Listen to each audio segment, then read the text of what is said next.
Bonjour à tous, je suis Laure Hirbeck, master kinésithérapeute et je vais vous présenter aujourd'hui l'autotoxicité, trouble de l'équilibre induit par les traitements anticancéreux dans les cancers du sein, avec comme directeur de mémoire M. Monceau-Christophe. Un rapide sommaire avec mes différents articles, mon cas clinique, ma conclusion. Je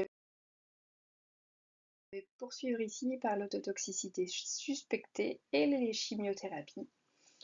Cet article est une revue narrative détaillant l'impact des traitements anticancéreux, de la chimiothérapie, radiothérapie et immunothérapie sur le vestibule et ou la clé et leurs mécanismes d'action connus ou suspectés.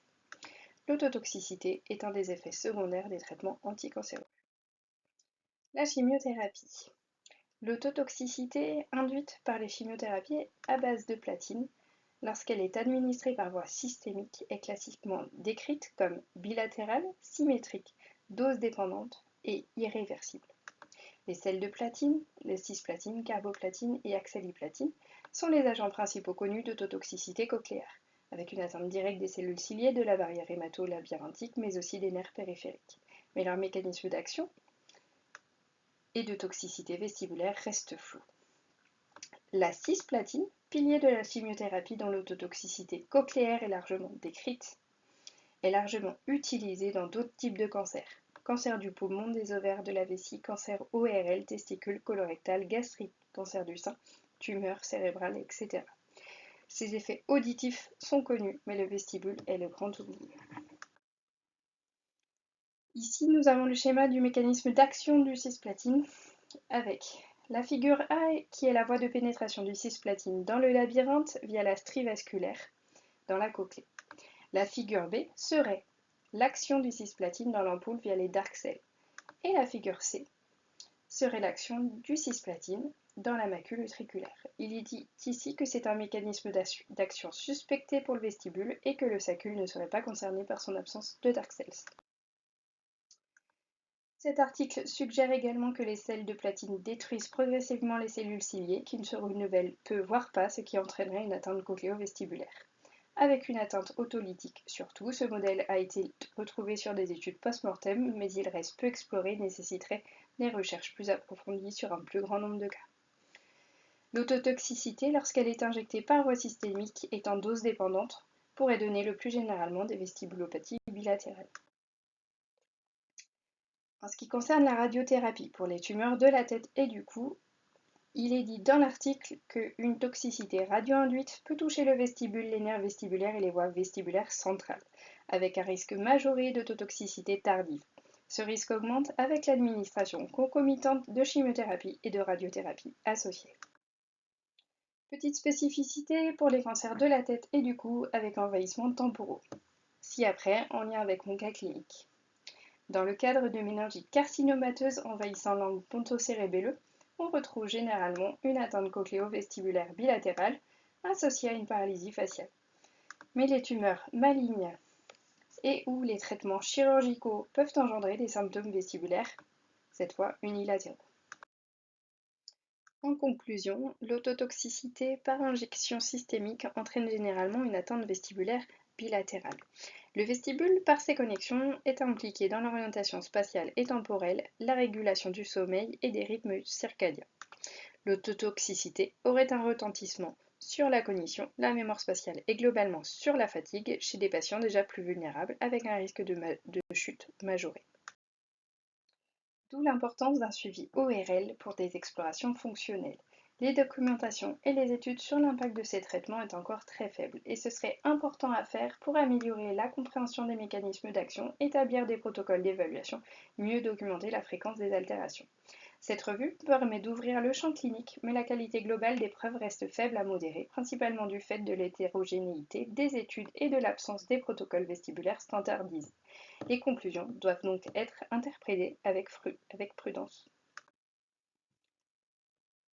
Mais si dans l'article précédent on parlait d'autotoxicité suspectée, cet article met en évidence une autotoxicité avérée et confirme cette toxicité vestibulaire et montre clairement une perte cochléo-vestibulaire dosage dépendant pour les cellules ciliées vestibulaires, surtout dans l'utricule, avec une atteinte plus faible dans les crêtes ampulaires. 3 mécanismes de destruction identifiés. l'apoptose, qui est l'activation de la mort cellulaire programmée par les cisplatines, mais les cellules ciliées ne se régénèrent pas, il y a donc une mort cellulaire définitive. Le cisplatine crée un stress oxydatif massif, les radicaux libres attaquent les cellules ciliées qui finissent par mourir. L'oreille interne n'a pas les moyens de se défendre, le cisplatine déclenche une inflammation locale. Les cytokines, comme le TNF-alpha ou les IL-6, aggravent les dommages en activant des voies de mort cellulaire et en perturbant les connexions nerveuses. La vestibulotoxicité a été mise en évidence avec des preuves fortes sur les études animales qui montrent une baisse du gain du VOR de 20 à 35%, une diminution des VEMP. Chez l'humain, les études sont assez hétérogènes. 17 à 22% rapportent des troubles de l'équilibre et des vertiges persistants. Un VHIT est parfois normal, même si la compensation peut être centrale. Des caloriques sont normaux ou anormaux dans un cas sur deux. Les agents protecteurs qui ont été identifiés contre les cisplatines sont la pifétrine alpha, le DAPT gingolide B, remixine et les protéines de choc thermique HSP70. En ce qui concerne les données actuelles, la cisplatine provoque des dommages vestibulaires anatomiques et fonctionnels, surtout dans les organes otolytiques. L'utricule est l'organe le plus vulnérable, avec la macule otolytique qui est plus touchée que les canaux. Les symptômes vestibulaires sont sous-diagnostiqués car les tests ne sont pas systématiques et il y a des effets secondaires des traitements de chimiothérapie, de type nausées et vomissements qui se retrouvent aussi dans des symptômes de vertige et qui peuvent induire des confusions étiologiques. Les protocoles de chimiothérapie sont très variables avec une hétérogénéité de symptômes et la compensation centrale masque parfois des déficits. La prévalence réelle de cet article reste difficile à établir car les outils de diagnostic et les critères de définition ne sont pas homogènes. Pour un meilleur suivi, il faudrait pouvoir intégrer des VEMP, une VNG ou un VHIT dans le suivi oncologique pour avoir des tests de référence. En ce qui concerne mon cas clinique, je vais vous présenter Madame H, 54 ans. Elle a présenté fin 2019 un cancer du sein avec une lésion ACR4 à droite avec mastectomie et reprise chirurgicale pour des limites non saines. Elle a bénéficié en avril 2020 de chimiothérapie adjuvant 3 EC et 12 Taxol, puis de radiothérapie et d'hormonothérapie. En septembre 2024, il y a la découverte de lésions secondaires osseuses avec envahissement médulaire et hépatique traitées par exemestane et Verzenio's. Et en juin 2025, progression osseuse et hépatique traitée par Xeloda. En octobre 2025, de nouveau progression ganglionnaire, hépatique et osseuse, traitée cette fois par Calyx. En décembre 2025, il y a une évolution rapide et récente avec une paralysie faciale gauche et une surdité de perception gauche. Il y a également une instabilité évolutive depuis un an et l'IRM confirme en décembre 2025 la méningite carcinomateuse gauche. L'évolution a été favorable initialement sous corticothérapie, puis sous chimiothérapie. Au niveau des tests ORL, on retrouvera globalement un nystagmus horizontal droit en spontané, au checking test et à l'épreuve vibratoire, une abolition des réflexes stapédiens à gauche, une cophose gauche, mais une audition normale à droite, et un VHIT que je vais vous décrire juste après. Nous avons ici une atteinte des canaux semi-circulaires gauche et une atteinte canalaire postérieure droite avec un gain à 0,47. Il y a également une légère baisse non significative des canaux intérieur et latéral droit, respectivement 0,72 et 0,81. Au niveau des épreuves caloriques, il y a une mise en évidence d'une hyporéflexie vestibulaire bilatérale prédominant à gauche avec une hypovalence de 46%. Il a également été retrouvé sur les OVEMP un déficit utriculaire à gauche. Les CVEMP sont difficilement enregistrables à droite comme à gauche et au global, on retrouve un déficit vestibulaire gauche de 42% homolatéral à la paralysie faciale et à la cophose. En ce qui concerne mon bilan kinésithérapique, j'ai globalement des oscillations augmentées yeux fermés avec une déviation droite au Fukuda, un HIT positif à gauche, un nystagmus droit concordant avec les examens ORL précédents et des contrôles rotation diminuée concordant avec le déficit utriculaire précédent. Sur le RI, je retrouve globalement une prévalence à droite, surtout post-head-checking test, avec des réponses horaires légèrement supérieures aux réponses anti-horaires. La patiente présente également une paralysie faciale flasque sur la partie gauche du visage avec une absence totale de réponse musculaire avec un testing à 0. Une partie des réponses musculaires sont revenues vers mi-avril et courant mai, et je retrouve à ce jour un testing à 3 sur l'ensemble des muscles du visage.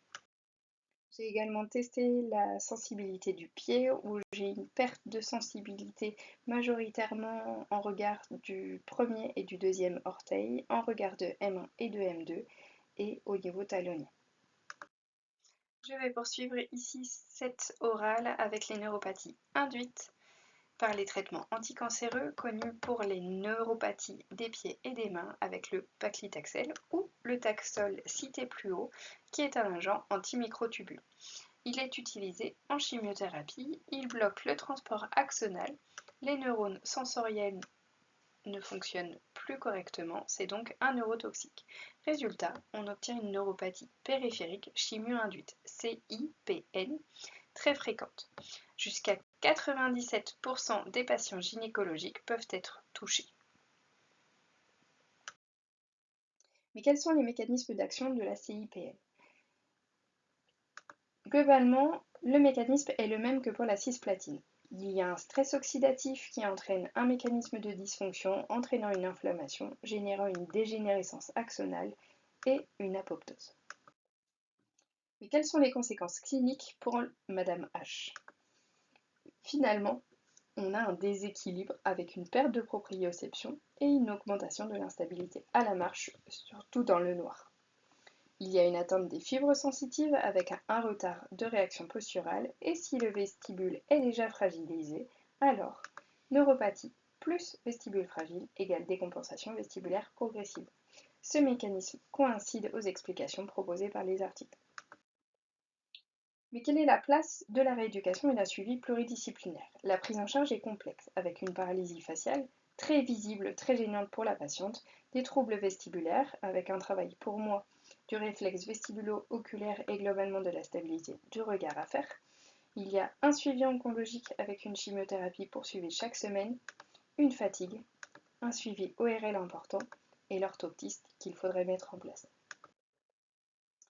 Le lien oncologue-ORL devrait être systématique pour permettre l'évaluation des troubles cochléo-vestibulaires et éviter les errances médicales.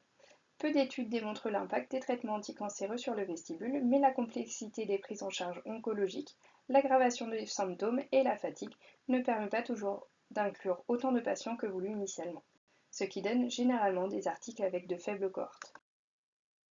En conclusion, le travail pluridisciplinaire reste important dans ce type de prise en charge complexe et évolutive. Même si ma patiente n'a pas reçu initialement de molécule de platine, qui est la plus répandue, elle présente ici un déficit vestibulaire en lien avec sa méningite carcinomateuse et partiellement bilatérale qui interroge sur les mécanismes d'action globale déficitaire des anticancéreux. Globalement, les traitements anticancéreux, et plus particulièrement les platines, ont une ototoxicité cochléaire connue, mais le vestibule reste le grand oublié dans la majeure partie des publications. J'espère que cette présentation vous amènera à vous questionner sur vos patients dans vos cabinets qui sont peut-être dans ce cadre-là de déficit vestibulaire chimio ou radio-induit et pour lesquels l'importance d'une compensation centrale entre en jeu. Remerciements, je remercie Monsieur Manceau Christophe, qui est mon maître de mémoire, pour son temps, sa disponibilité et ses précieux conseils. Je remercie Dr Godard Florian, ORL au Mans, pour ses précieux documents et bilans qui sont toujours très enrichissants et très complets. Je remercie également Madame H, ma patiente, pour son temps, sa gentillesse et sa patience. Je remercie également François Simon et Cassandre Gian pour ce DU et à l'ensemble des intervenants pour la qualité des cours apportés. Je vous souhaite une bonne journée à tous et bonne continuation.